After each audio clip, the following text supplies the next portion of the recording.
இல்லாததை இருப்பதை போல ஒரு நாடகமா அது செய்யறது தான் அவங்களுடைய வேலை. இப்படி பொய்யாதான் பிரச்சாரம் பண்ணிட்டு இருக்காங்களே தவிர உண்மையில் கல்வி தரத்தில் முன்னேறவில்லை. ஒரு 5200 சாக்லேட் சாக்லேட்டில் கஞ்சா. திருப்பி இன்ஸ்பெக்டர் சொல்லும்போது அதெல்லாம் ஒன்றாவது பார்த்துறேன் காலதாமதம் படுத்ததுனால அதுக்கு அடுத்த நாள் வெட்டி கொலை செய்யப்பட்டுடலாம். தேசிய தரவரிசை பட்டியல் 2024 20ஆம் இடத்துல இருக்கக்கூடிய திமுக இன்னைக்கு நான் கல்வியில் சிறந்த தமிழ்நாடுன்னு எதை அடிப்படையாக வச்சு கொண்டாடுறாங்கன்னு தெரியல.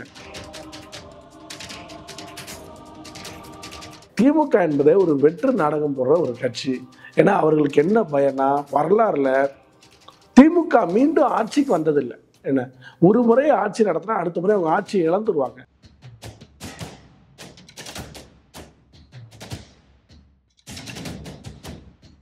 Nemathi Property Management. Contact 7667008800. அழகரம் வாய்ஸ் நேயர்களுக்கு வணக்கம். இன்று நம்முடன் நேர்காணலுக்காக இணைகிறார் பத்திரிகையாளர் ராஜா ஸ்டாலின் அவர்கள். வணக்கம் சார். வணக்கம் மேடம். இப்ப பாத்தீங்கன்னா திமுகல நேத்து கல்வியில் சிறந்த தமிழ்நாடு என்ற தலைப்புல கல்வி விழா கொண்டாடிருக்காங்க. இதை பாத்தீங்கன்னா கல்வியில் சிறந்த தமிழ்நாடுன்ற பேர்ல விஜய் டிவி ரியாலிட்டி ஷோ அளவுக்கு பண்ணிருக்காங்க. சோ அதுல பாத்தீங்கன்னா எமோஷன், அதுக்கப்புறம் ஆடல் பாடல்னு இவ்வளோ பிரம்மாண்டமா பண்ணிருக்காங்க. ஸோ இது தேர்தல் வரையணும் 7 மாசம் தான் இருக்கு. ஸோ இதை எப்படி பாக்குறீங்க சார்? ஒரு பொய் பிரச்சாரம் தான் தொடர்ந்து பண்ணிட்டு இருக்காங்க திமுக அரசாங்கம். என்னன்னா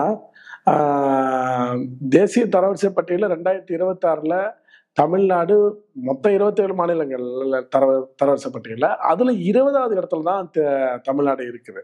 அப்படிங்கும்போது எப்படி இப்ப கல்வியில தமிழகம் முன்னேறிக்குன்னு சொல்றாங்க. என்ன ஆக திமுக அரசாங்கம் பொய் பிரச்சாரம் பண்றதா, அது ஒவ்வொரு தடவையும் நடிகர்களை வச்சு பண்றது. என்ன அந்த மாதிரி தான் இது ஒரு நிகழ்ச்சி, ரியாலிட்டி ஷோ மாதிரி பண்ணியிருக்காங்க. அதுல ஒவ்வொரு குழந்தைங்களும் தன்னுடைய இதை பகிர்றேன்னு சொல்லிட்டு அதுல அவங்க சொல்றது இந்த சாம்பாரை சாப்பிட்டு பார்த்துட்டு சாம்பார் அவ்வளவு சுவையா இருக்கு அப்படிங்கிறதும் கடைசியில இதே உண்மை என்னன்னா நிறைய குழந்தைகள், ஒரு பிஞ்சு குழந்தை தட்டுல வச்சுக்கிட்டு இந்த புழுவோட இருக்கிற மாதிரி அரிசி வச்சுக்கிட்டு இப்போ நிறைய செய்திகள் ஊடகங்களை பார்த்துருப்பீங்க. அப்ப என்னன்னா புழுத்த அரிசியா இருக்கு, சாப்பாடு இந்த மாதிரி இருக்கு அப்படின்னு கம்ப்ளைண்ட் பண்ணி எங்க அம்மா அப்பாவும் கம்ப்ளைண்ட் பண்ணதுக்கு அப்புறம் கூட மாறல, எனக்கு சாப்பிடவே பிடிக்கல அப்படின்னு சொல்லி அந்த குழந்தை சொல்லும். உண்மை இதுதான். ஆனா அங்க என்னன்னா சாம்பார் எடுத்து அது சரவணபவன் சாம்பார் மாதிரி அவங்க டேஸ்ட் பண்ணி பார்த்துட்டு என்ன அந்த டிடி சொல்றதெல்லாம் இருக்கு இல்லையா. ஆக இப்படிதான் ஒரு ஒரு ஒரு இல்லாததை இருப்பதை போல ஒரு நாடகமா அது செய்யறது தான் அவங்களுடைய வேலை, திமுகவுடைய வேலை. அதுக்கு நடிகைகளை, பிரபலங்களை, கொஞ்சம் பேச்சாளர்களை பயன்படுத்திக்கிறாங்க.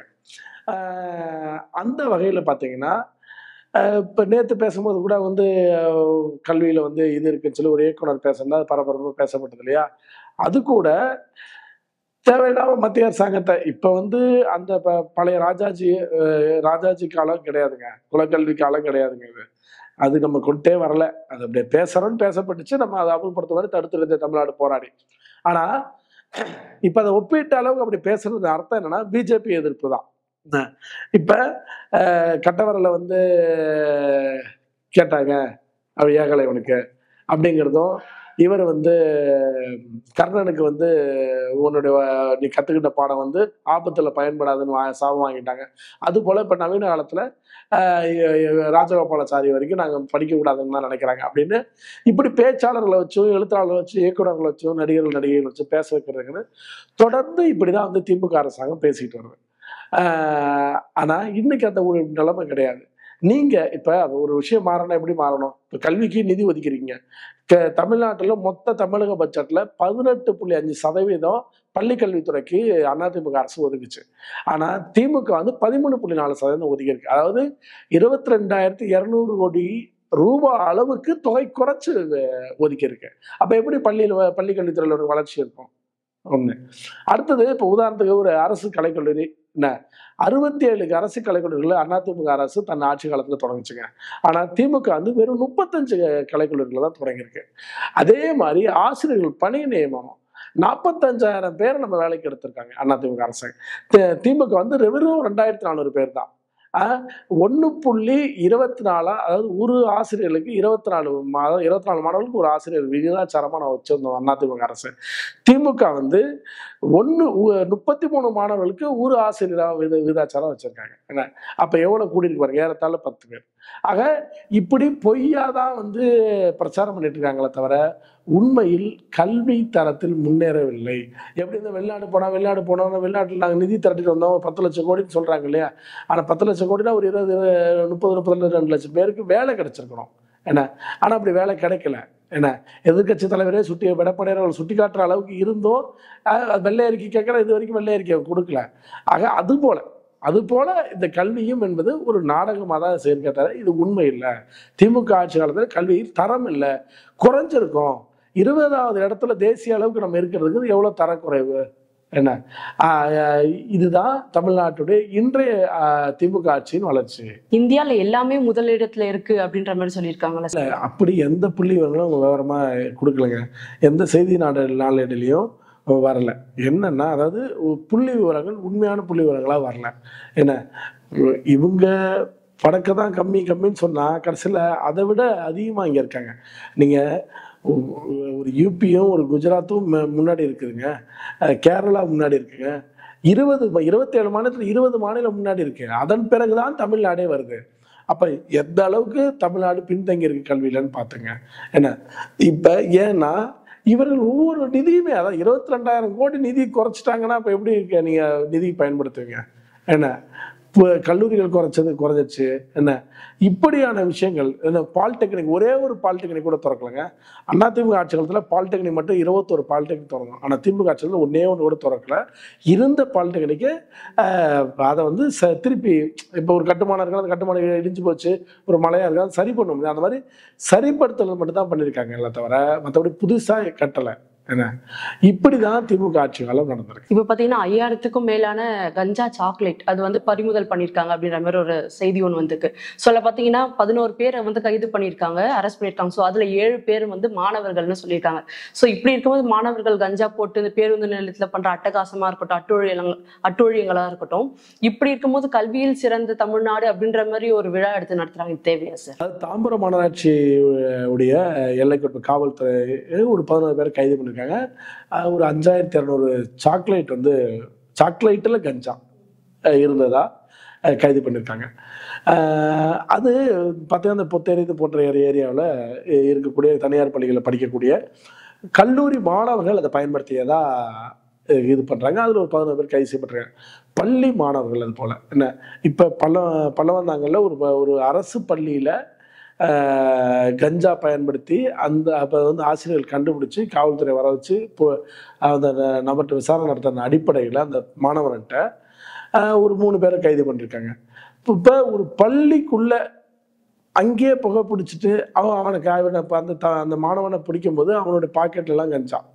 என்ன பள்ளிக்குள்ளேயே கஞ்சா புழக்கம் இருக்கிற அளவுக்கு இருக்குன்னா பாருங்க. இன்னைக்கு எத்தனையோ பத்திரிகைகள் எதிர்கட்சி தலைவர்களாக அன்புமணி போன்றவர்களாம் எடுத்து சொல்லியிருக்காங்க, இந்த மாதிரி கஞ்சா பழக்கம் தமிழ்நாடுல பெருகிடுச்சு அப்படின்னு சொல்லி அவர் தான் பல்லவந்தாங்கல் கல்லூரி விஷயத்தையும் சொல்றாரு பள்ளி மாணவர்களே.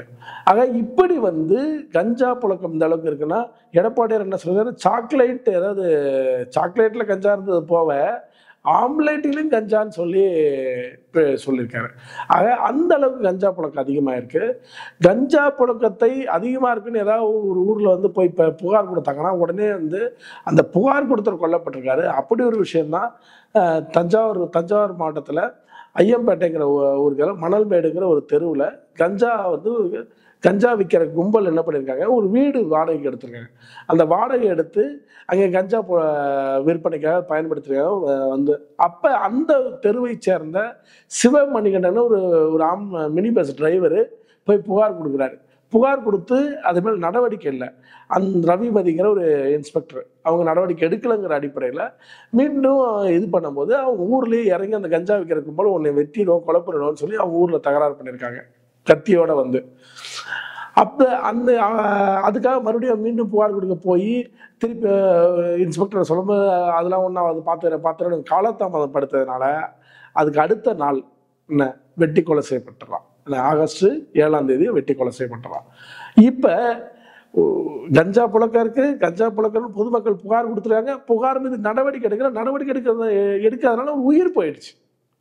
அதன் பிறகு அந்த ஐஜி தலையிட்ட சம்மந்தப்பட்ட இன்ஸ்பெக்டர் மீது இந்த துறை ரீதியாக நடவடிக்கை எடுக்கணும்னு அவங்கள சஸ்பெண்ட் பண்ணி வச்சிருக்காங்க, ரவிமதிங்கிற இன்ஸ்பெக்டர். ஆக இந்த அளவுக்கு கஞ்சாவுடைய புழக்கம் அதிகமாகி பள்ளி மாணவர்கள் பயன்படுத்துறது, கல்லூரி மாணவர்கள் பயன்படுத்துவது என்ன இப்படியான விஷயம் இவ்வளோ இப்போ 2.1 3.0 3.4 கஞ்சாவை பிடிக்கிறதுக்கு போட்டீங்கல்ல, இவ்வளோ பிடிச்சிட்டோம், இவ்வளோ 10 பிடிச்சிட்டோம், இந்த இவ்வளோ 1000 பிடிச்சிருக்கோம், கிலோ பிடிச்சிருக்கோம்லாம் சொன்னீங்கல்ல. அப்படி இதெல்லாம் பிடிச்சதான் இப்போ எங்கெங்க வருது? அந்த மணல்மேடுக்கு பக்கத்தில் அந்த மூட்டையாக மூட்டைகளை கஞ்சா எடுத்துகிட்டு போனதை வச்சு தான் அவங்க புகார் கொடுத்துருக்காங்க. என்ன இப்படியான விஷயங்கள் நடைமுறைக்கு வந்திருக்கு. இன்னைக்கு உணவுப் பொருட்களை ஆம்லேட்டில் கஞ்சான்னு வந்துருச்சு. அப்போ இது எதை நோக்கி நகருங்க? நாளைக்கு தெரியாமல் யாரை வேணுமானாலும் அதுக்குள்ளே கொண்டு வருவதற்காக தெரியாமல் கூட கொடுத்துடலாமே உணவுப் பொருட்களை வர ஆரம்பிச்சிருச்சுன்னா. ஆக இதை கட்டுப்படுத்த வேண்டிய அவசியம் திமுக அரசு இருக்குது.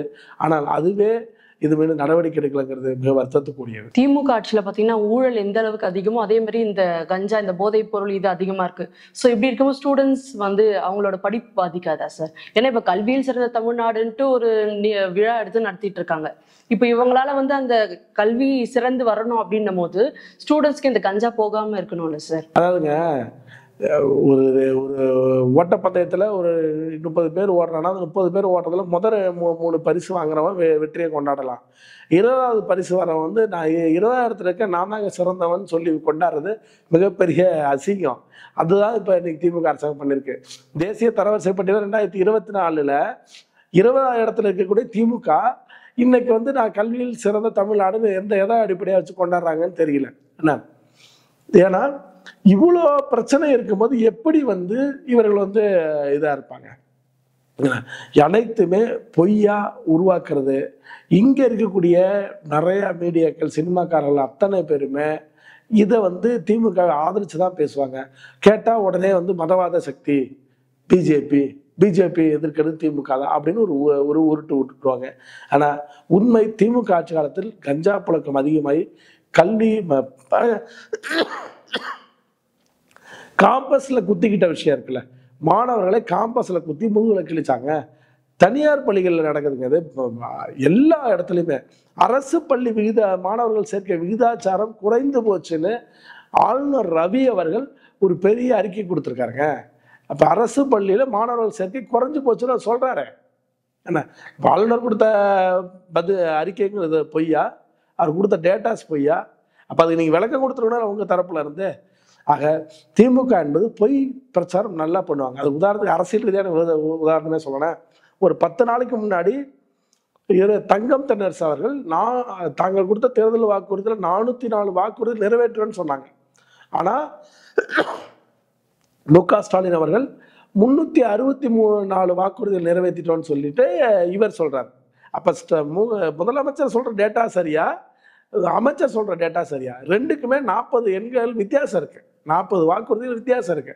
அது போல இது ஒரு பொய்யான ஒரு வாக்குறுதி அப்படிங்கிறது தான் சொல்றது. இப்ப மாணவர்களை கெடுக்கிற இடத்துலயே திமுக இருக்கும்போது எந்த ஒரு குற்ற உணர்ச்சியும் இல்லாம இந்த மாதிரி விழா எடுத்து கொண்டாடி அதுல இருக்க மாணவர்களா சொல்றாங்க இதனால என்ன பயனடைஞ்சிருக்கேன். இந்த சின்ன பசங்களா இருக்கட்டும், இப்படி சின்ன பசங்க வரைக்கும் இந்த இது போதை போதில்ல சார்.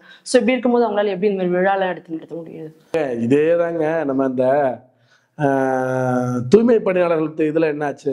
இங்க தூய்மை பணியாளர்கள் போராடுறாங்க. ஒரு 10 நாளுக்கு மேல போராடி அவர்கள் கைது செய்யப்பட்டு அவர்கள் மேல அடிச்சு கட்டாயப்படுத்தி போலீஸ் வாகனங்களை ஏற்றி இது போல விஷயம் நடக்குது. ஆனா முதல்வருக்கு நன்றி தெரிவிக்க தூய்மை பணியாளர்கள் பேரணி போனாங்க தெரியுமா? பேரணி போய் முதல்வரை சந்திக்க வச்சாங்கல்ல. அப்ப இவர்கள் பொய்யாக ஒரு விஷயத்தை கட்டி வைப்பாங்க. தூய்மை பணியாளர்கள் இங்க அடிச்சுட்டு அதே தூய்மை பணியாளர்கள் கொஞ்சம் பேரை கூட்டு போய் முதலமைச்சர் சந்திச்சு எங்களுக்கு நன்றி தெரிவிக்கிறோம் அப்படின்னு சொன்னாங்களே. அது போலதான் கல்வியில 20 இடத்துல தரவரிசை பட்டியல் இருக்கீங்கன்னு சொல்லி தரவரிசை பட்டியல் வெளியிடுறாங்க. அப்ப அப்படிப்பட்ட மாநிலத்துல இதை வச்சுக்கிட்டு நீங்க வந்து நாங்க கல்வியில் சிறந்த தமிழ்நாடுன்னு விழா எடுக்கிறீங்கன்னா அப்படி இது ஒரு பொய் நாடகம் தாங்க. இவங்க எல்லாமே இந்த ஆட்சியை வச்சு தாங்க செய்யறாங்க. நாம் இந்த தேர்தல் ஆட்சிக்கு வரணும். ஏறத்தாழ 53 மாதம் கடந்துச்சு. இன்னும் 7 மாசத்துல இந்த ஆட்சி முடிய போகுது. அப்ப எல்லா வேலையும் பாருங்க. இந்த ஒரு திட்டம் அறிவிப்பது, இந்த லேப்டாப் கூட இவ்வளவு நாள் கொடுக்காம வச்சுட்டாங்க. இப்பதான் கொடுக்க ஆரம்பிக்கிறாங்க. கல்லூரி மாணவர்களுக்கு, நம் பள்ளி மாணவர்களே கொடுத்தோம். அதிமுக அரசு 50 லட்சம் மாணவர்களுக்கு, பள்ளி மாணவர்களுக்கு லேப்டாப் கொடுத்துச்சு. இப்ப கல்லூரி மாணவர்களுக்கு கொடுக்குறாங்க. அதை நிறுத்திட்டாங்க. பள்ளி மாணவர்களுக்கு கொடுப்போம்னு சொல்றாங்க. என்ன இப்படி ஒவ்வொன்றுமே தேர்தலை வச்சுதான் வருதுங்க. மகளிர் உதவித்தொகையா இருக்கட்டும், தமிழ் புதல்வர் திட்டமா இருக்கட்டும், புதுமை பெண் திட்டமா இருக்கட்டும். ஏன்னா பள்ளி முடிச்சு கல்லூரியில போகும்போது அவங்களுக்கு வந்து 1000 ரூபாய் உதவித்தொகை. ஸோ இப்படி ஒவ்வொரு விஷயமும் அந்த மாதிரி ஆயிட்டு இருக்கு. இந்த 1000 ரூபாய்க்கு இங்கே ஏற்றிட்டு என்ன பண்றாங்க, மின்சார கட்டணத்தில் 500 ரூபா வசூல் பண்ணிட்டு போயிடறாங்க மாசம். ஏன்னா மின்சார கட்டணத்தை 4 மடங்காக உயர்த்திட்டாங்க. ஆக திமுக என்பது ஒரு வெற்று நாடகம் போடுற ஒரு கட்சி. ஏன்னா அவர்களுக்கு என்ன பயனா, வரலாறுல திமுக மீண்டும் ஆட்சிக்கு வந்ததில்லை. என்ன ஒரு முறை ஆட்சி நடத்தினா அடுத்த முறை அவங்க ஆட்சியை இழந்துருவாங்க. அதுதான் வரலாறு. ஆனா அதிமுக அப்படி கிடையாது. எம்ஜிஆர் ஆட்சி காலத்துல மீண்டும் நம்ம ஆட்சிக்கு வந்தாங்க. புரட்சித்தலைவர் அம்மா 2014 ஆட்சி செஞ்சோம். 2014 மீண்டும் கூட்டணியே இல்லாம தேர்தலில் போட்டிட்டு ஆட்சிக்கு வந்தோம். அதனால அதிமுக மீண்டும் ஆட்சிக்கு வரலாறு உண்டு. திமுக மீண்டும் ஆட்சிக்கு வந்ததில்லை. அதனால எப்படியாவது இந்த முறை ஆட்சியை தக்க வச்சுக்கணும், நம்ம இழந்துடக்கூடாது, தொடர்ந்து நம்ம இந்த மாதிரி ஒரு முறை ஆட்சியில் தான் அடுத்த தோத்து தானே இருக்கோம் அப்படிங்கிற அடிப்படையில ஆட்சிக்கு வருவதற்காக இதெல்லாம் ஒரு நாடகம் நடத்துறாங்க. இந்த கல்வியில் சிறந்த தமிழ்நாடுன்ற விழா வந்து இது கல்வி முன்னேற்றத்துக்கு வந்து அரசியல் விளம்பரமா சார்? ஏன்னா 7 மாசத்துல தேர்தல் வச்சுட்டு இப்பதான் வந்து கரூர்ல வந்து முப்பெரும் விழா முடிச்சாங்க, அடுத்து கல்வி விழா அப்படின்ற மாதிரி இப்படி நடத்திட்டே இருக்காங்க. ஸோ இதை பத்தி அதாவதுங்க, அந்த அரசியல் விழா தான் இது முழுக்க முழுக்க. ஏன் அரசியல் விழானா, எப்படி கரூர்ல ஒரு மாநாடு நடந்துச்சோ, அந்த மாநாடு ஒரு எதிர்பார்த்த கூட்டம்ல 1 லட்சம் சேர் போட்டிருந்தாங்க. அதுவே ஃபில் ஆகலதான் அங்கங்க புகைப்படங்கள் வந்துச்சு தனியா. ஆனா இருந்தாலும் நிறைய இன்ஃபுளுசர்களை வச்சு இருக்கிற மாதிரி செய்திகளை போட்டுக்கிட்டே இருந்தாங்க. அப்ப அது இல்லை நம்ம நிரூபிச்சோம். அதுபோல இது ஒரு அரசியல் விழா தான். அரசியல் விழா இல்லாம எதுக்கு நீங்க அரசியல் பேசுறீங்க அந்த நிகழ்ச்சியில? ஒண்ணு. அடுத்தது பயனடைஞ்சா எவ்வளோ பேர் விமர்சிக்கிறான். அந்த குழந்தை சொல்றாள், இந்த சாப்பாட்டுல புழு இருக்குது அப்படின்ட்டு. அப்ப அதுக்கு என்ன பதில், என்ன நடவடிக்கை, என்ன இல்ல. ஆக பொய்யா போலியா ஒரு பேசுவது, விமர்சனம் செய்வது மட்டும்தான் திமுகவுடைய வேலை. அதை தான் மீண்டும் மீண்டும் செய்துட்டு இருக்காங்க. என்ன உண்மையில் கல்வியில் சிறந்த தமிழ்நாடாக அதிமுக ஆட்சியில் இருந்தது, திமுக ஆட்சியில் இல்லை என்பதுதான் உண்மை. இப்ப பாத்தீங்கன்னா நிதி வந்து ஒதுக்கல அப்படின்ற மாதிரி சொல்லியிருக்காங்க. சோ எதுலாம் நிதி வந்து ஒதுக்காம இருக்கு சார்? பொண்ணுங்க ஒரு 955 கோடி வந்து நிதி தாமதமா இருக்கு. அதுல ரோபோட்டிக்ஸ்க்கு, அதாவது ரோபோட்டிக்ஸ் பள்ளியில நடத்துறதுக்கு ஒரு 50 கோடி ஒதுக்குறேன்னாங்க, அது ஒதுக்கல. அடுத்தது ஸ்மார்ட் ரூம், கிளாஸ் ரூம் வந்து ஸ்மார்ட் ரூமா மாற்றுவதற்கு தமிழகம் முழுக்க இருக்கக்கூடிய அரசு பள்ளிகள்ல ஒரு 360 கோடி ஒதுக்குறேன்னாங்க, அது ஒதுக்கல. ஏன்னா டெக்னாலஜி லேப் உருவாக்குறதுக்கு ஒரு 40 கோடி ஒதுக்குறாங்க, அது ஒதுக்கல. இப்படி இந்த மாதிரி ஒரு 955 கோடி வந்து நிதி ஒதுக்கல, தாமதமா இருக்கு. இது எதிர்க்கட்சி தலைவர் எடப்பாடியார் உட்பட இதை சொல்லி கூட திமுக அரசு அதை செய்யல, நடவடிக்கை இல்லை. அந்த அளவுக்கு இது வந்து பொய் பேசுகிற அரசாக திமுக அரசாங்கம் இருக்கு. அரசியலை குறித்து பல சுவாரஸ்யமான தகவல்களை பகிர்ந்தமைக்கு நன்றி சார். மிக்க நன்றிங்க.